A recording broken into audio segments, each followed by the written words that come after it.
gabi mga idol.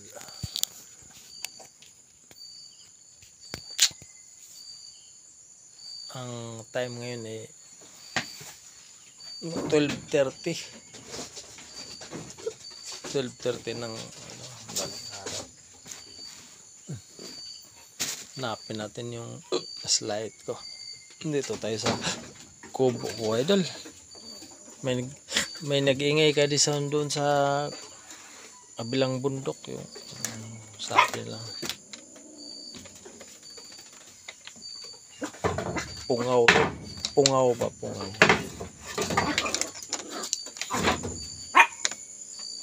Hanapin natin yung pungaw na yan. Asa mo na siya. Ilawin natin yung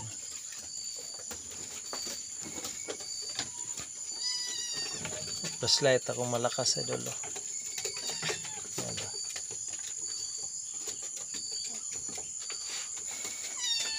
Ingay ng pungaw eh, panay tunog, panay suwagit ng pisting pungaw na yun. Ito, panay sigaw yung sisigaw sa gubat ba. Yung sila pungaw kuno idol, mga pungaw daw, yawa.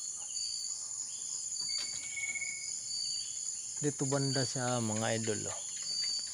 Ayan sa bundok na yun yung kabila. Ayan,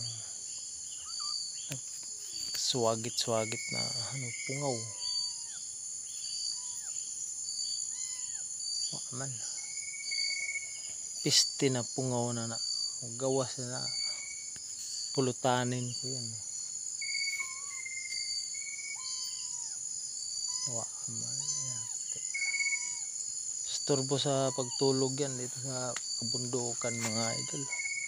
Dito tayo sa manukan ko mga idol.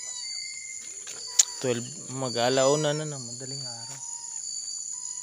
Kanina pa ng sigaw dito sa kabilang bundok eh. Diyan.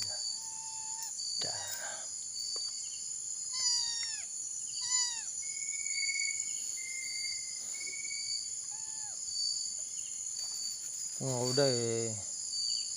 Ano bang klase ang pungaw na yan?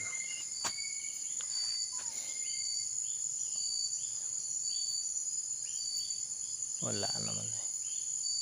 Dito kanina panay ang sigaw eh mga idol. Diba dati ano tayo, pungaw daw. Sino ba ano ba yan? Pungaw. Kaya ngayon nilabas ako. Ano? Sino ka ba? Sino ka bang pungaw? Para makita natin, di ba? Para makita natin yung yung pungaw na yun. Magpapakita siya, o di haharapin ko. Andiyan siya, may flashlight ako, maliwanag, ay kita ko siya, di ba? Anong klase siyang hayop? Anong klase yang di ba? Salamat mga idol, dito tayo sa kabundukan sa amin. What up?